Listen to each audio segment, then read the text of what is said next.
I had an alcohol issue.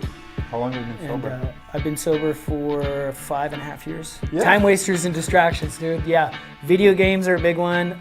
Social media is another one. Yeah. And I'm guilty of that. Addiction is a real thing. Addiction is a real problem. It's a real thing. And it doesn't just plague contractors. It plagues all humans. And there's all kinds of addictions. You know, there's pornography addictions. There's, alcohol addictions. There's drug addictions. There's, believe it or not, there's exercise addiction. I mean, there's addictions for all kinds of stuff, right? I made a video this morning about this, and I said, replace happiness with happiness. And exactly what I talked about. I talked about porn. Yeah. I talked about alcohol. Yeah. And I talked about money. Yeah. And my point was, if you're addicted to porn, replace it with different, like that brings you happiness, but it's one happiness. Yeah. It's never going to fulfill you. Invest in a relationship. Some guys don't know how to talk to a girl anymore. Yeah, because what it does is it's a wall between any relationship that you would have, not just with a woman, but with, buddies, with your sons, your daughters, your mom, your dad, your sisters, your brothers. Because what it does is it will essentially,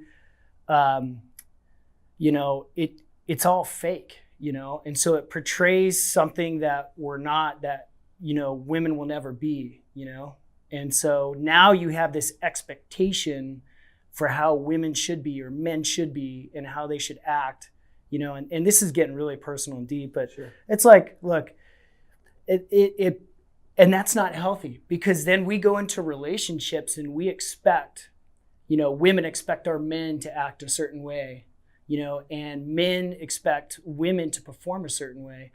And that's just not realistic, How do you rewire yourself? What tips would you give to someone who is addicted to something? Is it finding a mentor, talking to someone? Because people are afraid to talk about it. Yeah, number one, you got to get help. Don't be too proudful and prideful to get help. Where do you look for help? Find a therapist. Find someone who's certified and able to handle addictions. And, which I'm not, but I've gone through a lot of different addictions. And the best thing that I can tell you is take your thoughts captive. We have 12 to 60,000 thoughts a day. 80% of them are negative and 95% of them are repetitive. So just think about that for a second. 12 to 60,000 thoughts a day. So a couple things come to mind, and we have the greatest. And your thoughts are not your thoughts. That's what you see. Your thoughts are not your thoughts. I'm telling you that much. So we have, God gave us this amazing mind. It's the most amazing computer programming device ever created, the brain and the nervous system. It doesn't come with an owner's manual. You know what I'm saying? Yes. And so well, it does. Nobody likes to read it. Okay. Got it. Okay. Very good. So here's the thing. So you have that, and then, you have this greatest computer, and then it's like there's all this negativity around. You have these negative thoughts, whether it's like words that people have spoken over you, coaches, teachers, parents, brothers, sisters, kids at school, whatever, right? And then we agree with it, and when we agree with it, it stays with us, right? And so that's that negative, repetitive cycle that keeps on going on. And so how do you break that? Well, that's the big question, is how do you break it? Well, we could be here all day long talking about it. But it's super important for, people to move on.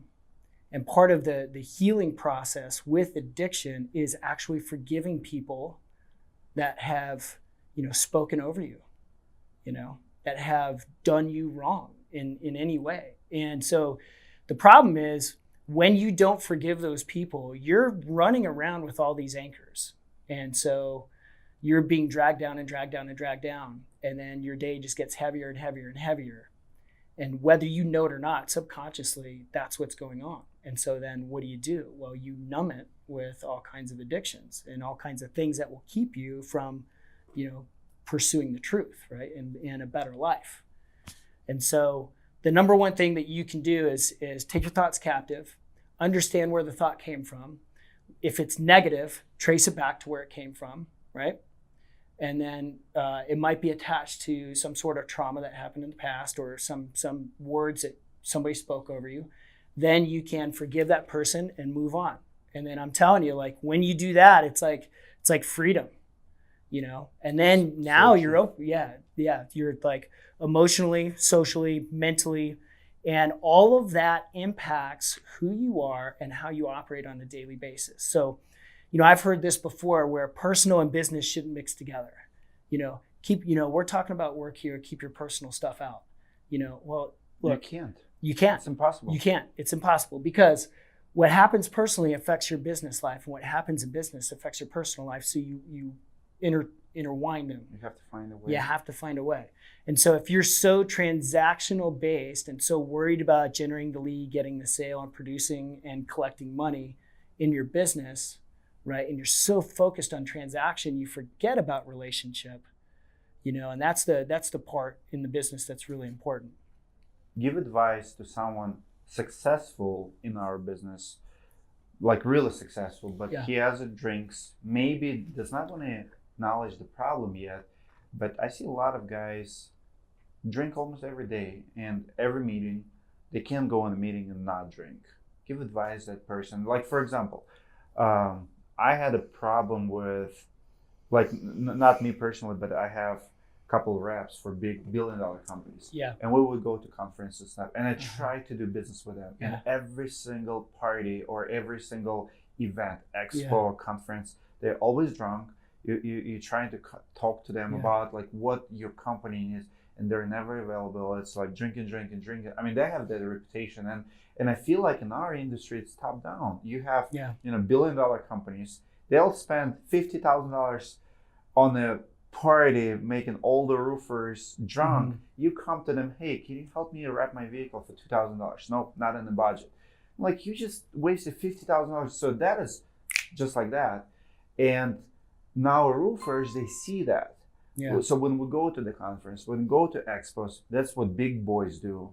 Now we're here. Now what we do, you know, you want to recruit someone, you take them out, wine and dine, and it's almost like a circle, and it becomes bigger problem, but it becomes a business. People say it often, you know, let's go for a couple drinks.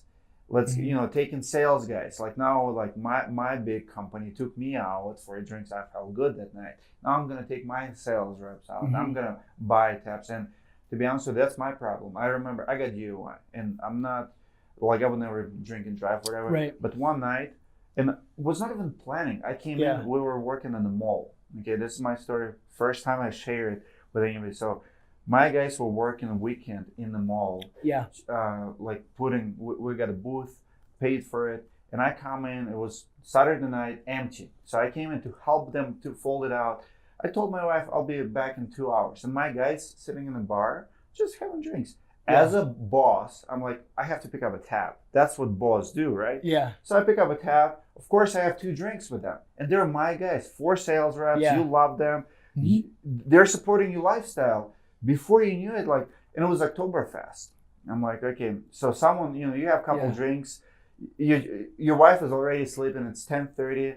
Guys, like, let's go downtown. So let's go downtown. I have a few more drinks. Yeah. I'm drinking beer, feeling great, whatever. Next thing I know, come back to the office, and we still with the guys, you know, have a pack in the office, I guess. Someone have another case, or we have a few more drinks. Before you know it, I live 2 miles from my office. Yeah. Like, I didn't go, there's no strip clubs. There's no, like, dances, crazy nights. Me and my sales guys just getting to know each other, personal, driving home, get pulled over for whatever reason. It wasn't even speeding, changed lane or something. I was trying to change the music on my phone. And stupid enough, of course, I got pulled over. Yeah. Ended up literally handcuffs. It was 2 years ago.